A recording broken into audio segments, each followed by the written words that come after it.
Hey yo tout le monde! Donc comme vous pouvez voir derrière, ça va être une vidéo un peu spéciale, comme c'est le dernier épisode de la série du cancer. Et tout d'abord, je voulais vous remercier de m'avoir suivi jusque-là. Et voilà, ça m'a fait un immense plaisir, un immense bonheur de pouvoir partager mes anecdotes que j'ai pu vivre à l'hôpital. Et voilà, dans cet épisode, je pense que je vais plus parler de moi et de ce que je deviens maintenant après la maladie. Donc je m'appelle Hugo, je me présente à nouveau et j'ai 23 ans maintenant et je suis dans une école qui s'appelle Uni-La Salle. Enfin avant c'était la Salle Beauvais et c'est une école spécialisée en géologie. Donc je fais des études d'ingénieur mais dans le domaine de la géologie et voilà il y a plusieurs spécialités là-dedans et j'ai choisi la spécialité de géotechnique.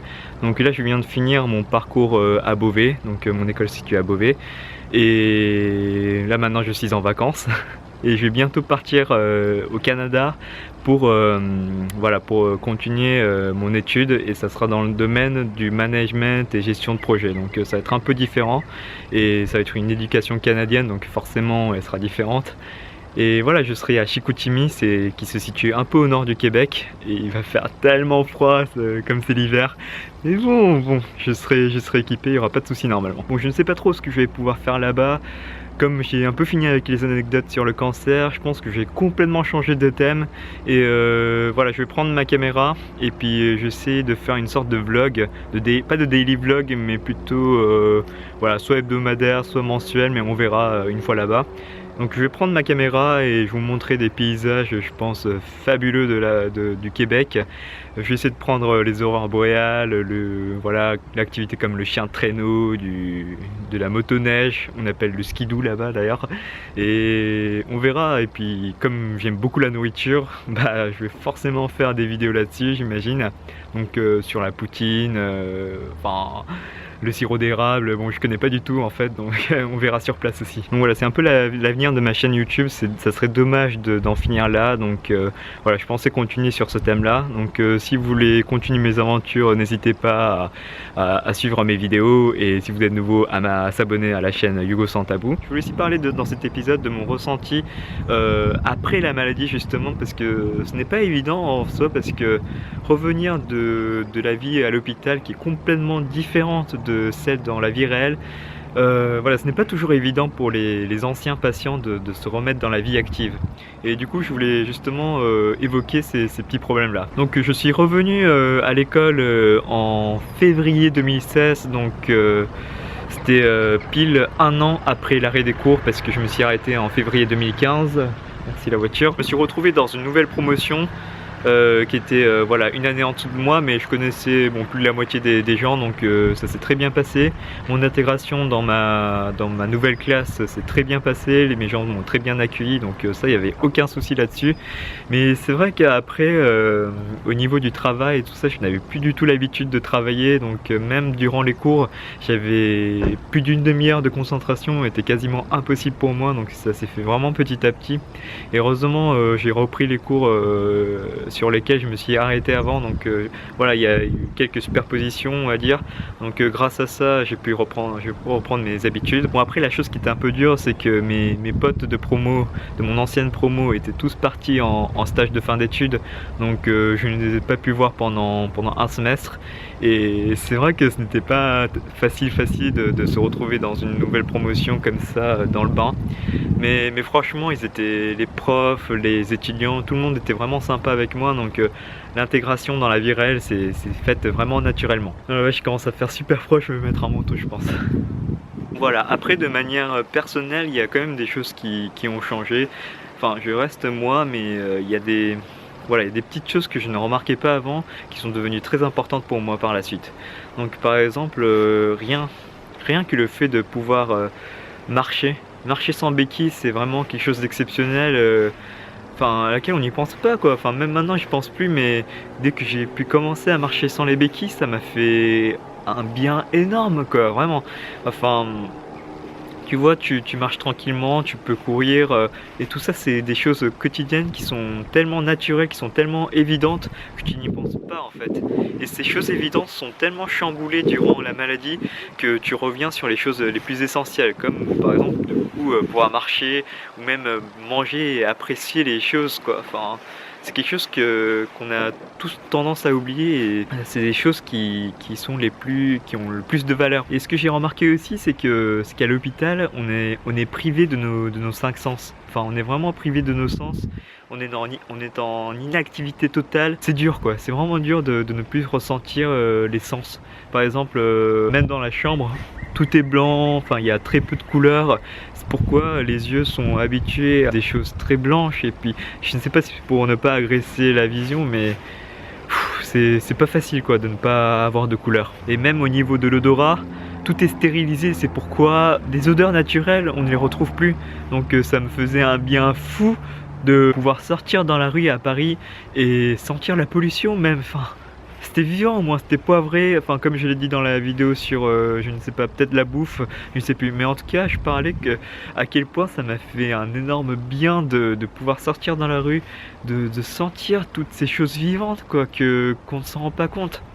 Et c'est incroyable. Et la fois où je suis retourné à la maison pour la première fois après un mois cloîtré dans la chambre, c'était une explosion de saveurs, mais je vous raconte pas. C'est toutes les odeurs de la nature, du bois, des herbes fraîches et tout ça, mais ça venait d'un coup dans les narines et ça, waouh, c'est incroyable quoi. C'est vraiment, il y a tes sens qui s'épanouissent d'un coup, c'est vraiment incroyable. C'est indescriptible, je trouve pas de mots, mais ça fait un bien fou. Ça fait un énorme bien fou. Et ça, ce genre de petites choses, on se rend pas compte dans la vie quotidienne. Et merci le train, merci le train. Bon, je vais reprendre. Alors, à l'hôpital, j'ai essayé de retrouver mes sens. Et pour cela, genre, je me mettais au bord de la fenêtre. Et c'était pas une fenêtre qui s'ouvre entièrement, c'était une fenêtre qui s'ouvre au 1/8 à 10 cm d'ouverture, quoi, pour ne pas que les gens sautent ou qu'il y ait des accidents. Et du coup, je passais souvent la tête comme ça. Et j'étais vraiment coincé entre la fenêtre et le bord de la fenêtre. Et attends, je vous montre mieux. Voilà, j'étais comme ça. Et pendant, je sais pas, 1 heure, 2 heures, ça me dérangeait pas. J'étais avec ma... Merci la voiture. J'étais avec ma robe de nuit. Ma robe de nuit. Bon, le truc de l'hôpital quoi. Enfin, c'est pas vraiment une robe de nuit. Et je ressentais les vents super frais qui tapaient contre mon visage. Ça me faisait il faisait super froid, hein, mais je m'en foutais. Genre, tant que je ressentais le vent, tant que je sentais l'odeur de dehors et tout ça, et je voyais la pleine lune au loin. Et c'est tout ce qui me faisait du bien, quoi. Enfin, rien que ça me suffisait de sentir que j'étais vivant. Et ça, c'est important. C'est vraiment important. Comme je disais dans la vidéo du passe-temps, c'est vraiment les choses les plus concrètes, les choses qu'on peut faire après la maladie qui rendaient les choses moins pénibles, on va dire. Et c'était un peu le fil conducteur dans la guérison. Et c'est ça qui est vraiment indispensable pour pouvoir garder le moral. Et le fait de pouvoir se projeter vers l'avant, c'est vraiment indispensable dans la survie, même. Enfin, ça peut s'appliquer même dans la vie quotidienne, genre le rendu du mémoire ou je sais pas, les conflits entre collègues, je ne sais pas, il y a plein de situations pénibles, mais il ne faut pas se cloîtrer à cette situation, il faut toujours se projeter dans l'avenir et c'est vraiment ça qui sera le moteur de l'action quoi. Enfin, je sais pas comment m'exprimer, enfin c'est vraiment difficile, mais voilà, une fois qu'on a l'objectif en vue, une fois qu'on veut faire ce qu'on veut, une fois qu'on sait ce qu'on doit faire, là ça va aller plus vite quoi. Ça va aller tellement plus vite. Moi aussi c'était pareil durant la maladie. Le plus difficile en fait c'était après l'opération. J'ai eu 3 mois de chimio et ces 3 mois de chimio étaient assez pénibles.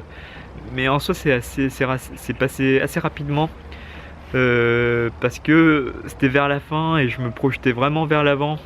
Et c'est ça qui compte quoi. Enfin, c'est vraiment le fait d'avoir un objectif clair après la maladie qui permet de passer le temps pénible un peu plus rapidement. Puis aussi un message très personnel pour Anthony, donc que vous avez pu connaître dans la vidéo d'Edouardiste. Voilà, Anthony, je sais que c'est très dur en ce moment, je sais que c'est pénible et que c'est interminable, mais voilà, c'est pas le moment de baisser les bras, c'est vraiment pas le moment. Genre, on est tous là derrière toi, on est tous là, on pense vraiment à toi et voilà, continue à te battre. T'es un grand guerrier, t'es vraiment courageux de ce que tu fais, voilà, tu baisses pas les bras, voilà, c'est tout ce que j'ai à dire, baisse pas les bras.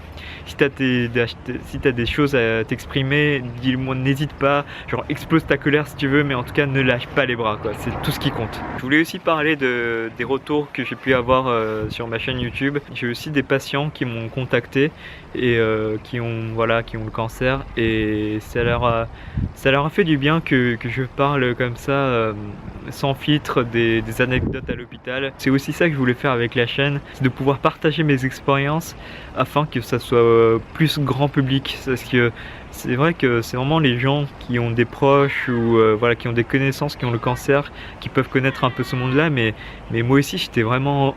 Enfin, j'étais pas du tout du monde médical et je connaissais pas du tout ça. Et quand on me disait chimio et tout ça, je comprenais rien. Enfin, je pensais que c'était juste un médicament qui faisait perdre les cheveux, mais en fait, non. Il y a tellement d'effets secondaires à côté et c'est tellement pénible. Et voilà, enfin, je voulais vraiment que ça rende plus public ce qu'est vraiment le cancer. Voilà, donc je voulais aussi remercier à tous ces retours, parce que ça a été vraiment un moteur pour moi de continuer les vidéos, parce que c'est vrai qu'il y a certains épisodes où j'ai du mal à tourner, comme justement les épisodes sur les chimios qui étaient vraiment durs, parce que ça me ressortait tous les souvenirs que j'avais de la chimio. Et ça, je vous avoue que c'était pas très joyeux, mais ça m'a fait du bien aussi de pouvoir en parler comme ça et à vulgariser un peu les traitements. C'est important que tout le monde sache ce que vivent les patients. Ok, bonjour le bateau. Je sais pas si vous m'entendez. Oui, si ça devrait. Oh, alors, je vais attendre le bateau quand même. Hop. Bonjour le bateau. Je crois que j'ai un peu fait le tour du sujet. Après, je n'ai pas grand chose à dire à part profitons de la vie, quoi. C'est vraiment, la vie est tellement extraordinaire.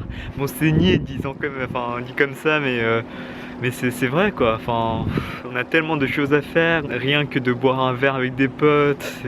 Chaque événement, faut les profiter à fond, quoi. C'est ça, enfin, un peu ma devise maintenant, c'est profite de chaque instant, parce que chaque instant est précieux. Ah, c'est vraiment compliqué de tourner sans texte.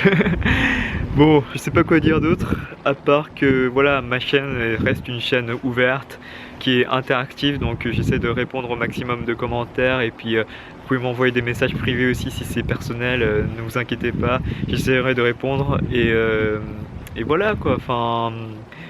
N'hésitez pas à continuer à voir mes vidéos et on verra pour la suite. Et bon, il reste quelques vidéos de bonus que vous aurez après, mais ça c'est une surprise.